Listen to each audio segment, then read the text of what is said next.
So, after watching the latest episode of Rising the Shield Hero, I'm actually kinda perplexed. I have some mixed feelings about some things. So, let's start things off with this. Standalone, this was a very good episode. It was a lot of fun. It was a lot of good fighting involved. From start to finish, they had the fight with the Emperor Dragon, and in the finish, in the end, they were able to vanquish him. And how they went about that was kind of cool, and everyone using their fighting styles and abilities and such. Pretty cool in that regard. And you know, Mermaid Girl, Orca Girl, is just basically transforming to her natural form. They got water around the dragon so that she can actually just start doing some fights. That was the good part. Here's the part that was a little weak. One, the fact that Atla's power was essentially the way that pretty much killed the Emperor Dragon. And the fact is, they can't even explain what her power is or know what it is. It's just like, it feels like it was a cheat almost. Like they just kind of pulled that out of nowhere. It's like, everyone can't do anything and everyone is unable to do a thing until this one girl has a mysterious power, and her power is the one thing that can defeat the dragon. And just, she doesn't even like pressure point it, just kind of slash around his chest, and it's like, oh, he's defeated. And was like, well, that's weird. You know, it's like, okay, that feels like it's out of left field. And then two, this season overall is starting to feel a little weak. It started out really strong, don't get me wrong. But then after like the first few episodes where they were battling, they went back into town, it felt like the rest of the season has been the Shield Hero at home and having to deal with the stuff that's at home. And I don't have anything wrong with him, and you know, of course, having to deal with his territory and managing it, make sure he takes care of everyone. But it felt like that's the rest of the season has been nothing but him managing his land and domain. And it's like, okay, that's great, but that shouldn't last several episodes. And then the whole issue with the all the different heroes, the sword hero having issues, and then the issues with the spear hero, and who even knows what's up with the bow hero. Pfft, he's been out in left field, which I assume in the next couple of episodes we probably learn more about him. But still, there was really nothing that had progressed. Yeah, sword hero issues, but then that kind of got resolved, and now the sword hero is with the shield hero. Spear hero is just gone all of a sudden, is there to fight the sword, and then it's just, that's it. I guess he's off training, but still not around. Everything started out strong, and then it got weaker.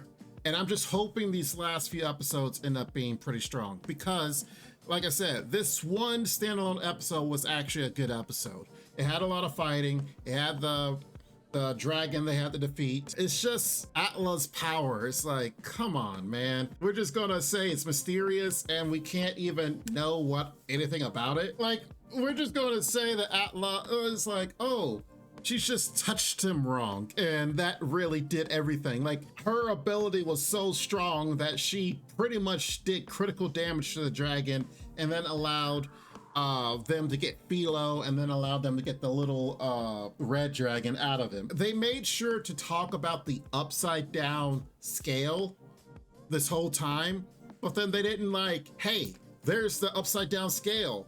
Okay, everyone, make sure you touch that one part of that dragon.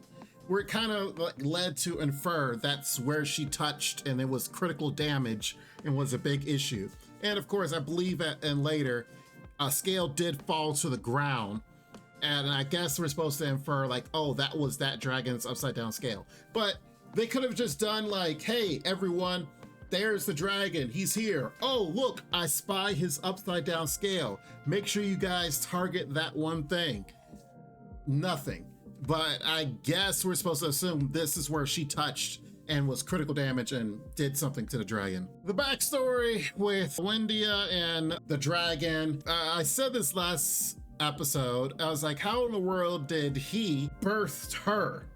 And come to find out, it was he took her in as a baby. And then my question as I was reacting to this was like, wait, how is he communicating with her? It's nothing but silence, but I believe it's inferred that he was able to talk with her through their minds, essentially, because we later find that he's still alive, if you will, in the vessel of the Red Dragon, but it's only really talking to the shield hero, and it's not letting her know that he's still watching her, which is like, okay, fine, it's poetic, yeah.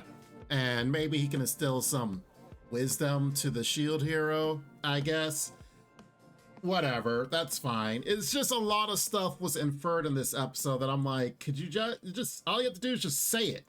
You just say it. And then it's like, okay, we get it. Moving up right along. So there's no like loopholes. All in all, it's a shame that Filo lost some levels here, but it is good that her curse was taken care of. And it seems like it's kind of addressing this season, like how Raphtalia's curse is gone and now Philo's curse is gone.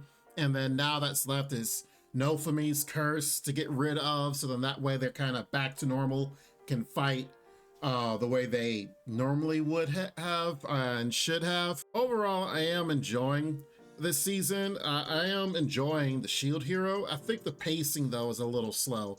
Like it started out really good and then it kind of slowed up. And then now with the whole dragon stuff, it might be picking back up. I mean, there's only a couple more episodes until the end of the season. So I'm hoping that it just finishes very, very strong. Because overall, I'm not liking the direction that things are going. Like this series, this show had a very strong first season. The second season was like, okay. Now this season is picked up, but then it's like mellowing out. And I don't want that. I don't want it to mellow out. I really enjoy the show and I really like it. And I'm looking forward to these next few episodes and see how things go. But let me know what you guys think in the comments down below. Do you agree with me? Disagree with me? But regardless of that fact, please like the video and make sure you guys are subscribed for more analysis on this anime and several others on the channel. You guys be safe. Take care, and Lord willing, I will see you next time. Bye-bye for now. Make sure to check out the extra content on our Patreon page, and thanks to our current patrons. This ain't what you want, bitch, I'm a fucking phenomenon.